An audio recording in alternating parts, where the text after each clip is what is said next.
This is Eddie Hope with Virginia Professional Wildlife Removal Services in Kent Store, Virginia, and you are listening to the world's #1 pest control training podcast, the Pest Geek Podcast with Frank Hernandez.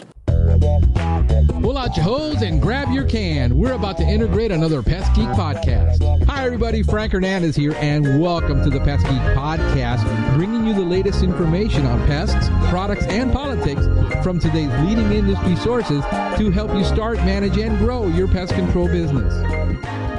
Hey, welcome back. Welcome back to another edition of the Pest Geek podcast. I am Frank Hernandez, your pest geek, here discussing all things pest. We want to remind our audience to join in on the revolution. That's right, join in on the conversation, be part of the society. Pest Geek Podcast Listeners Group on Facebook.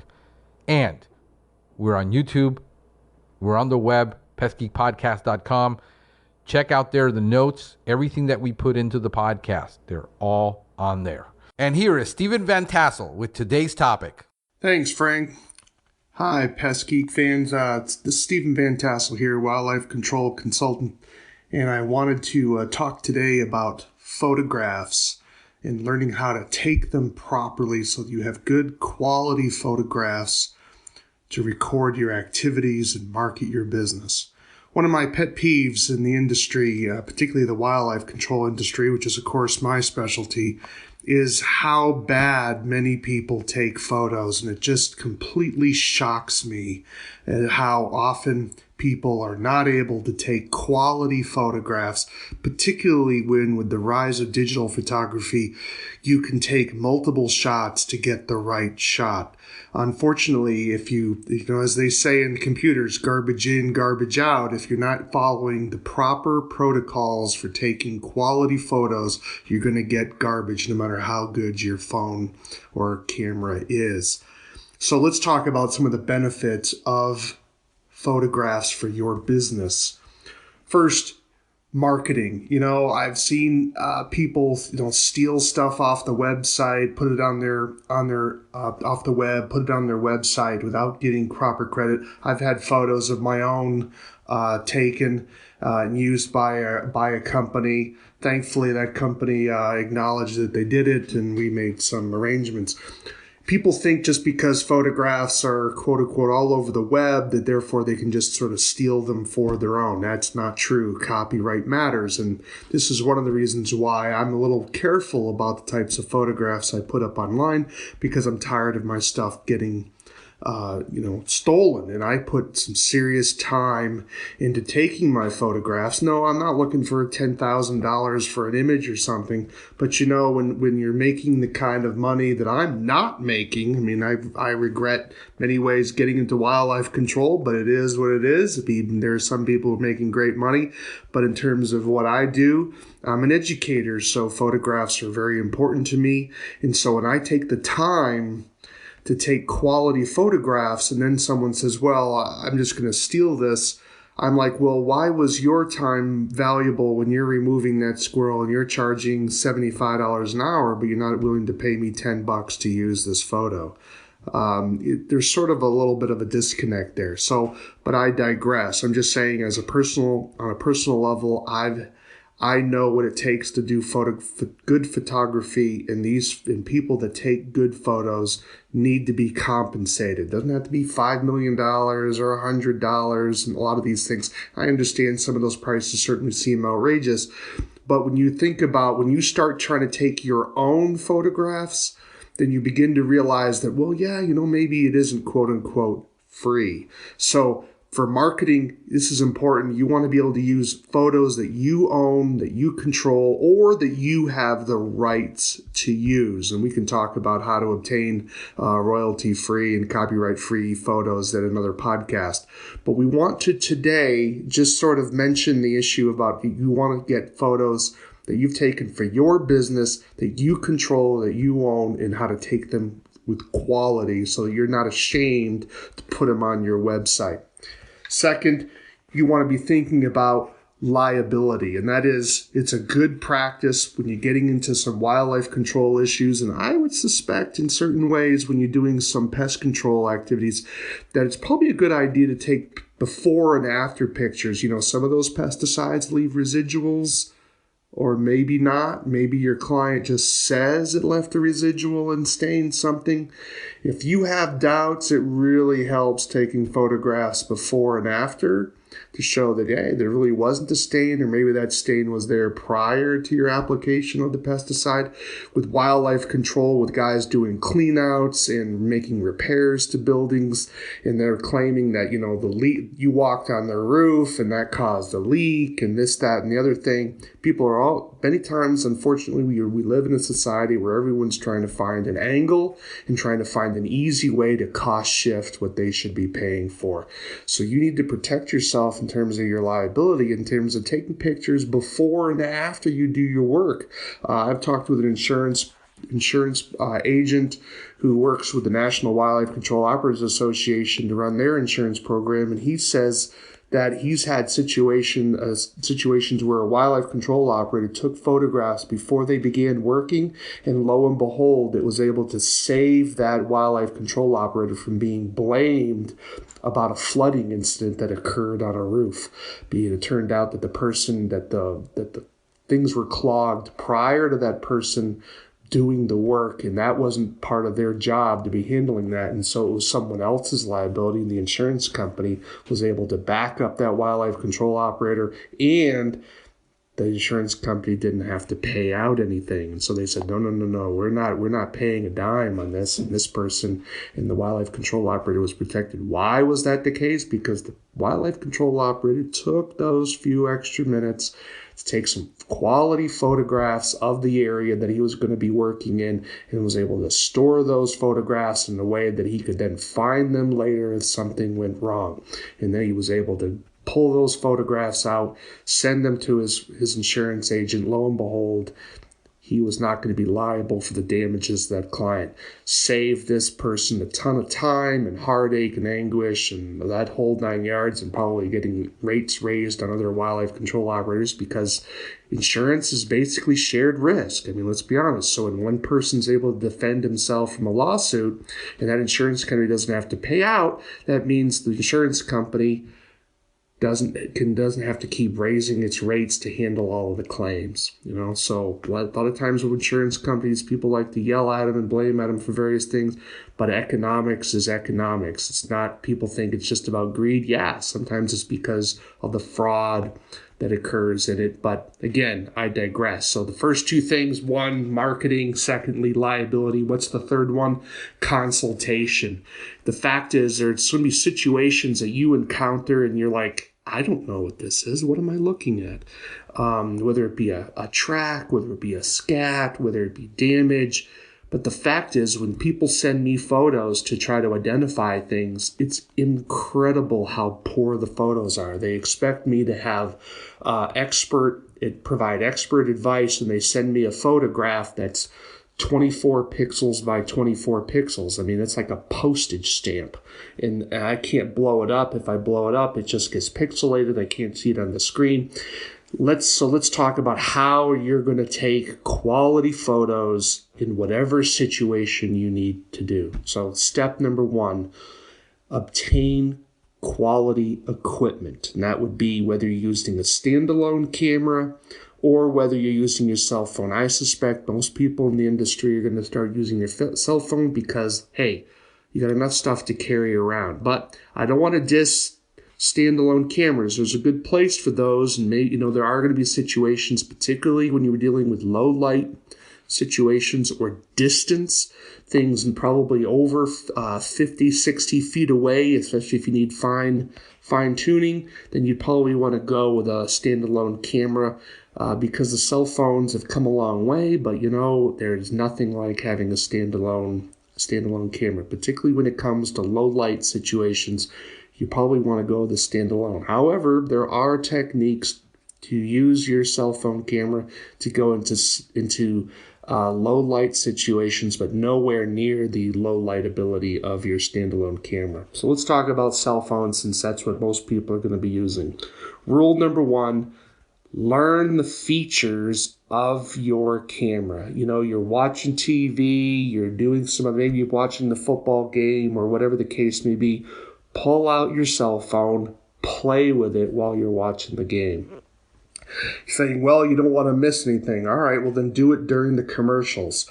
If you've seen that Budweiser commercial 15 times, do you really need to see it one more time? Take the 2 minutes that you have with your commercials and start taking photos at different angles, different ways, using the flash, without the flash, and start thinking about how is the lighting in this room. One of the biggest problems when people are taking photographs is they're not thinking about light. Photographs are all about how do you capture light. So that means if you're taking a photograph, is your shadow in the photograph? Is it too bright? Is it washing out?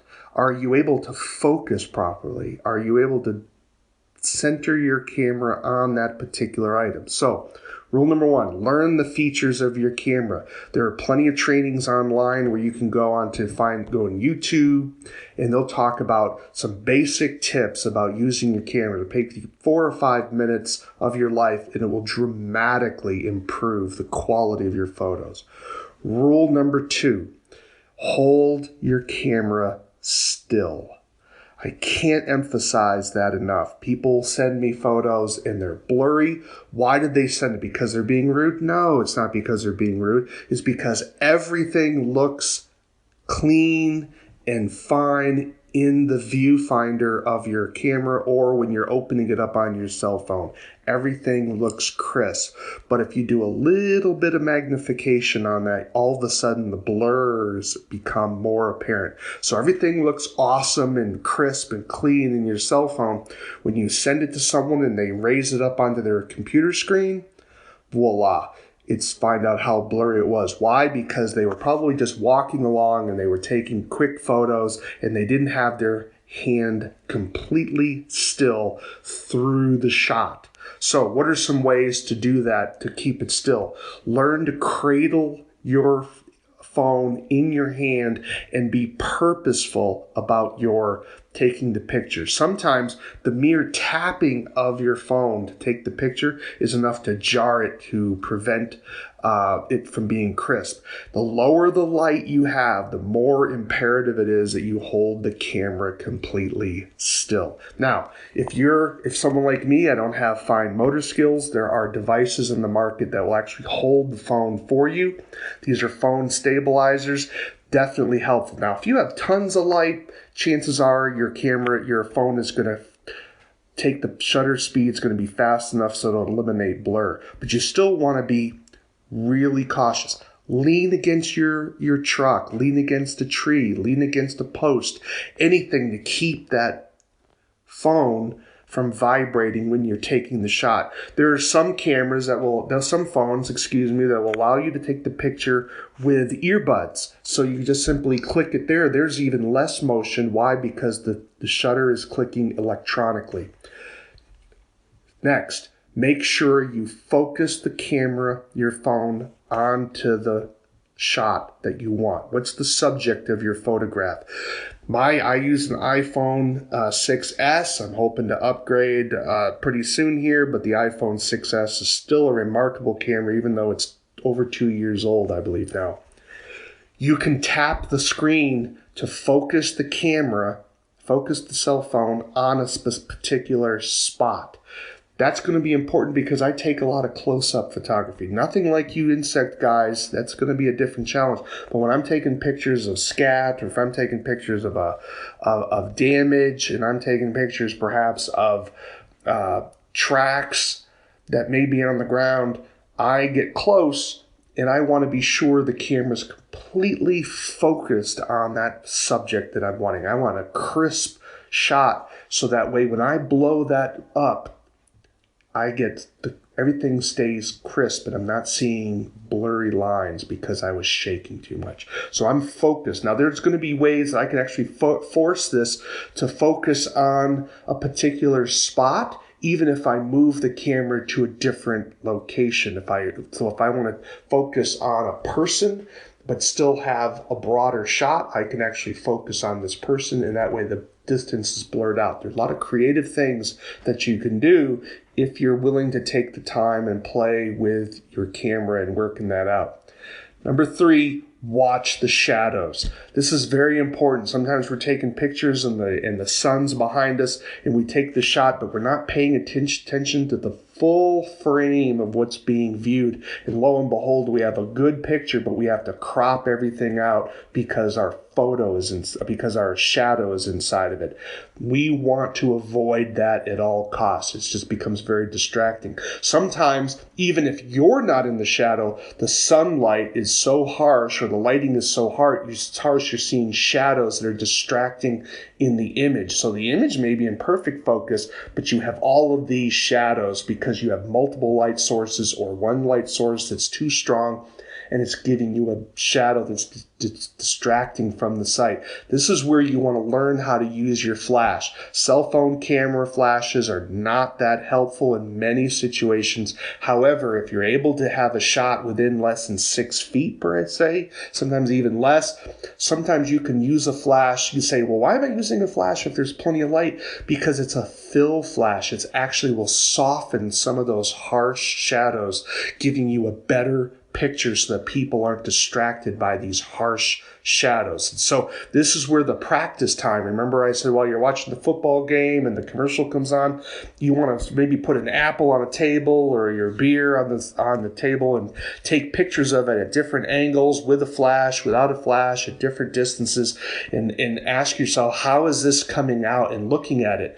So then when you're evaluating your pictures, you want to not only just open them up and see them in your viewfinder on your phone, you want to take your fingers and expand that image so it's larger, so you're able to get down closer to the pixel level to see if it still remains crisp along the edges. If you're just doing a little bit of magnification and it's already starting to blur out, it means your hand was shaking too much during that particular shot. So you need to work on that, finding a way to be sure that you are holding that camera still. So let's go down it again. Practice with your camera, learn the features, do a little bit of YouTube work, find out what's going on with your particular camera. Number 2, hold it still.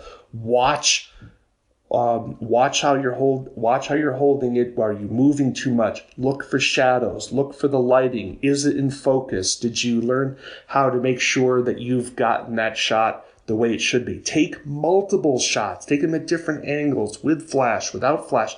After a while, it'll become more intuitive to you, so you don't have to take so many different photos. But practice and play with your phone.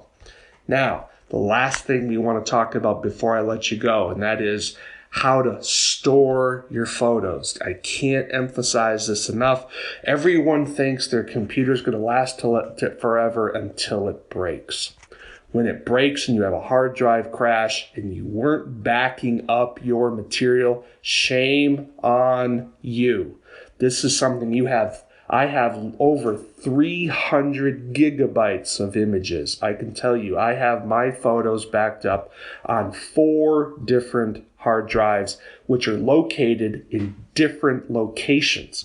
I have one hard drive in a different location than I have my other hard drives. Why? So if my house burns down, I still have a location where I have my photographs in a different spot, so that if I have a disaster in one spot, I haven't lost everything.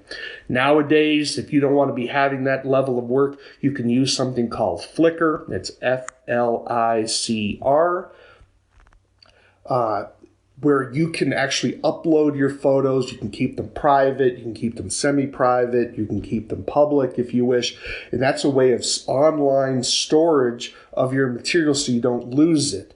But understand that when you're taking pictures of client houses, your cell phone is recording the location of where those photos have been taken, and as well as a timestamp. Someone, if you have those photos public, someone who's malicious could look at those photos with Photoshop, look at the location information, and find out, oh, whose house was that? So you need to be thinking about whether those photos are public or not. You probably need to talk to someone about how to get that metadata, what's called EXIF, EXIF information, removed from your photograph before you put things out online, because you don't want to have people thinking, well, hey, you took a photograph of my shot, particularly if you're dealing with famous people or wealthy people. They may get pretty upset if you're using their house and you're getting rat damage or mouse damage or squirrel damage, and all of a sudden that people can identify that, hey, this was so-and-so's famous person's house, ha ha ha, and make fun of them. That's going to probably come back on you, so you need to make sure you're watching out for privacy. Another thing is I don't recommend taking pictures of children. I think it's probably kind of dangerous to do that nowadays, especially with the number of pedophiles out there. You want to be very careful about taking pictures. That includes even your own. I'm just, as a rule for myself, is I don't take pictures of kids. Certainly not for something that's going to be used in public. I'd want to avoid that probably at all costs. If you're going to be taking pictures of people for marketing purposes, you probably want to go the extra step and get a release slip. They're online that you can get for yourself. It's called a model release slip. Oftentimes you just pay the person $1 and you get written permission to use their image in your marketing. If you're going to do something like a little photo shoot for your company, either have yourself in it, or maybe family members. We don't have to worry about some of those legalities, but you want to be thinking about the kind of look that you're presenting, particularly when it comes to marketing. Practice with your camera, practice with your cell phone. Learn how to use it properly. Take the time, and it will pay dividends down the road for you in a significant way. That's it for me. I'm Stephen Van Tassel, Wildlife Control Consultant. Back to you, Frank. We hope you have enjoyed this edition of the Pest Geek Podcast. Until next time, have a pestacular day. Thank you for listening to the Pest Geek Podcast. If you have enjoyed the Pest Geek Podcast, please give us a rating, write a review, or subscribe to the channel. You can join the Pest Geek Society by visiting pestgeekpodcast.com. Thank you for listening. See you next time.